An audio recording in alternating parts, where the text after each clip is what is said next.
by gateways which are dealing with internet technology. So when you use, which is a different technology, the difference between circuit switching and packet switching. Internet technologies use packet switching. So when you use GTalk and you've connected your computer with another person who is there on the GTalk and you speak with a mic, you are using voice over internet protocol technology, VoIP. And VoIP has now further moved from, let us say, just using a mic while you're using your computer to having a handset instrument. So when you pick up a phone and make a call into the United States or any part of the world, you are using you are riding the network of the internet. Whereas the telecommunication network is different from the internet network. So now you are having a new telephony. Now what happens is, let's look at another thing which is being monitored. It's a serious issue before Government of India. Is a call originates from an internet telephony and lands on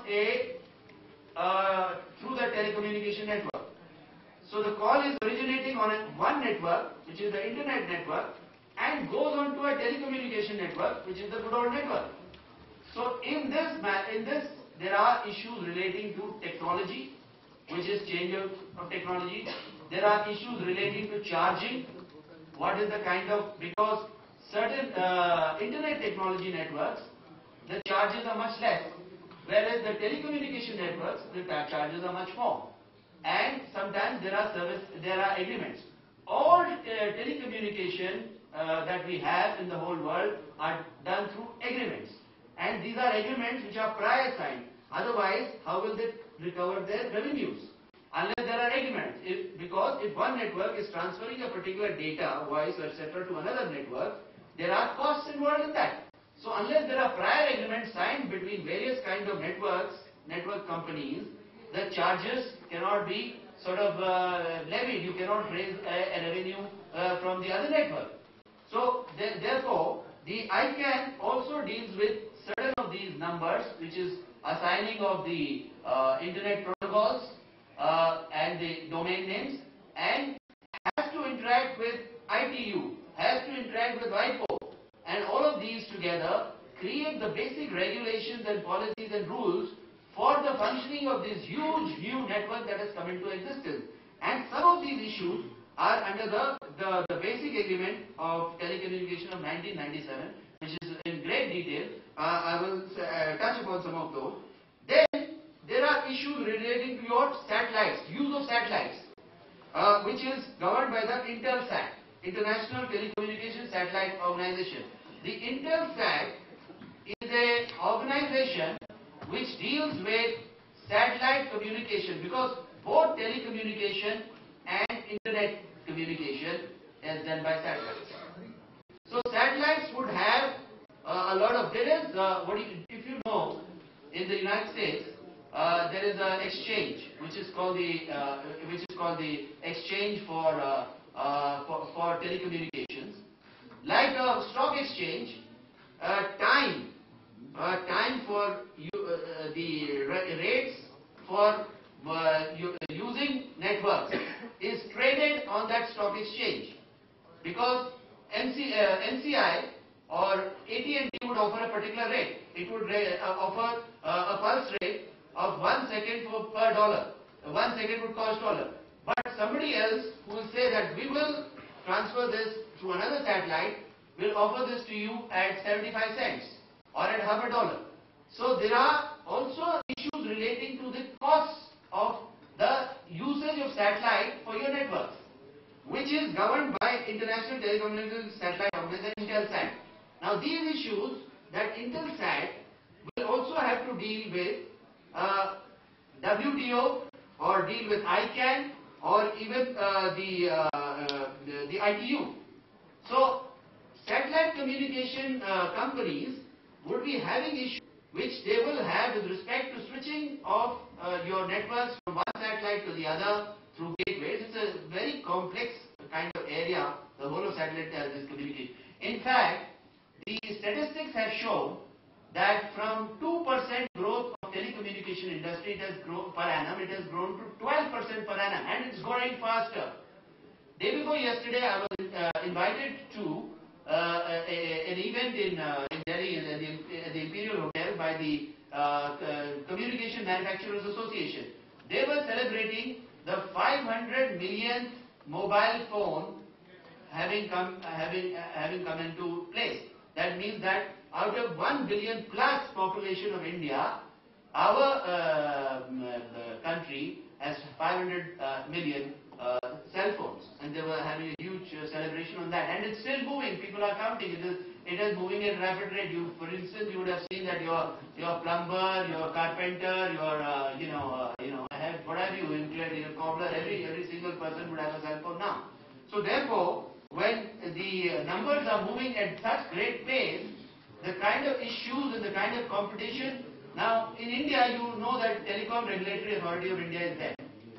There are huge issues relating to licensing areas, whether Reliance would have this particular area or that particular area, how the license would be granted, at what cost, how will they compete, how will they switch the network, issues like can you carry your mobile phone number if you switch carriers, things like that, and day you will find that rates are changing, and sometimes there is a great deal of problems with respect to communication between various BSNL cell phone doesn't work in a particular area so well, things like that. Tata Indicom does work on all the railway lines and things like that. So the network issues between communications are another very important thing, and all networks are controlled by satellite movement, and satellite companies have their own issues with respect to switching mechanisms, regulations, charges, what have you.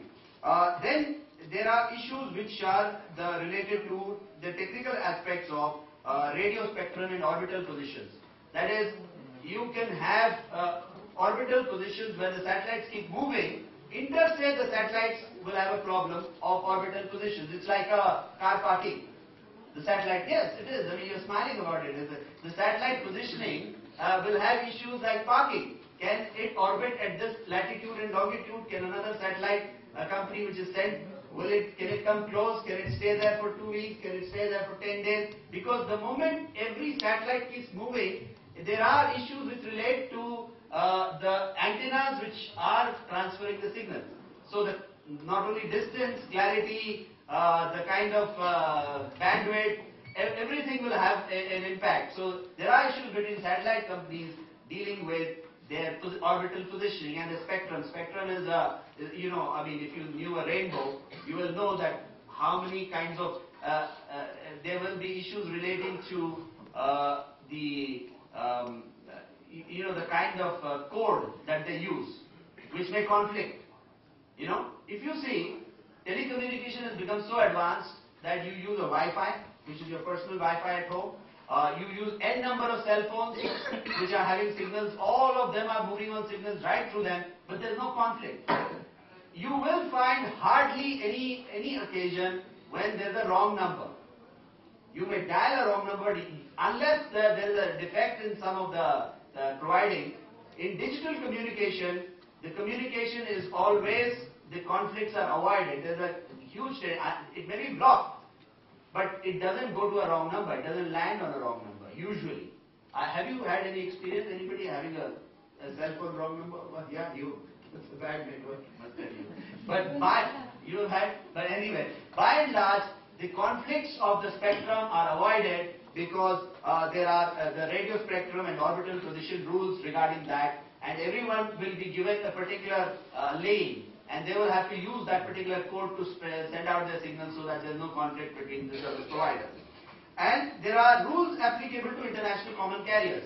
Again, interstate, all of these similar kind of issues are late at a lecture like this, and he said, I apologize for having come late, and when I finish speaking, you will want me to apologize for having come at all. So, I was given short notice on the matter last evening. Late last evening they called me and I said I should be speaking on the subject here. So I would try to do my best on that.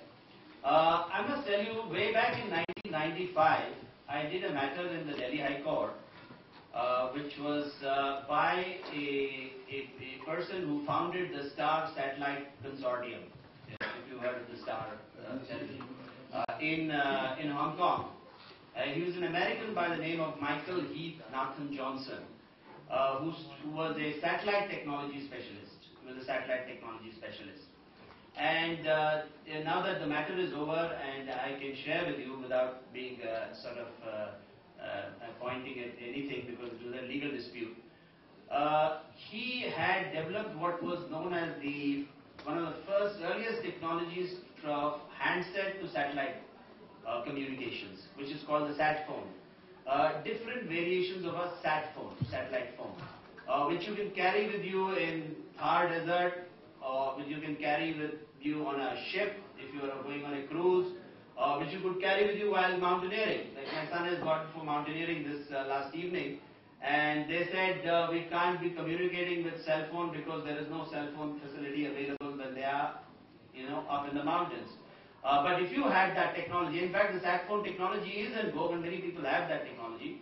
An average consumer could use a satellite phone, even in a desert or a mountain, or even on the high seas, or on any spot on the planet Earth.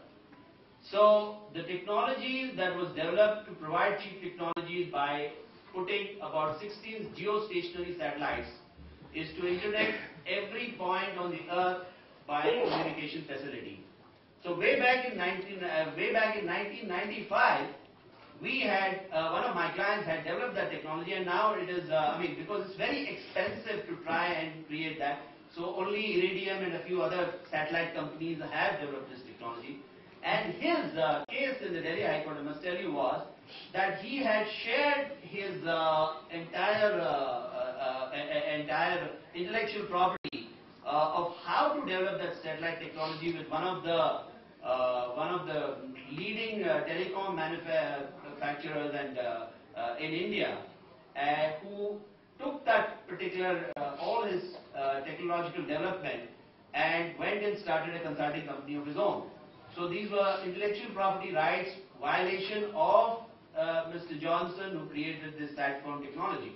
Now, the point I'm trying to make essentially is that the Delhi High Court granted an injunction initially, but had passed a 142-page judgment on why injunction should not be granted against the person who had got this proprietary information, and how the injunction, because the material was in public domain.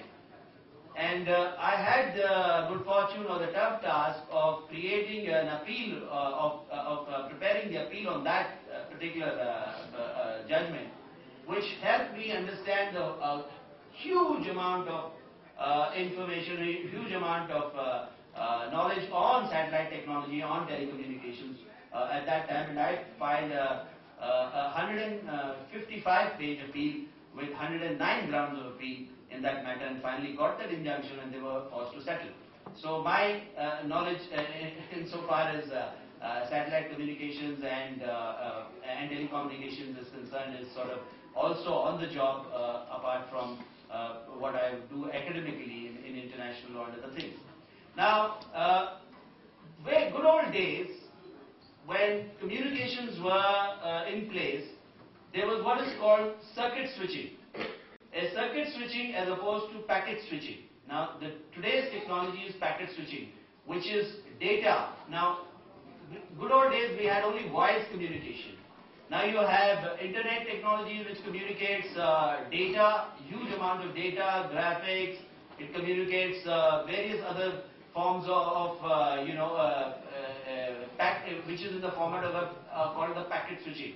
So traditional mechanisms of telecommunication were circuit switching, and in good old days, prior to 1997, when there is an agreement, you had carriers, telecommunication carriers like AT&T, NCI, and many other international, British Telecom, and all of these people, that whenever a call landed in a country, the country would be paid a certain amount of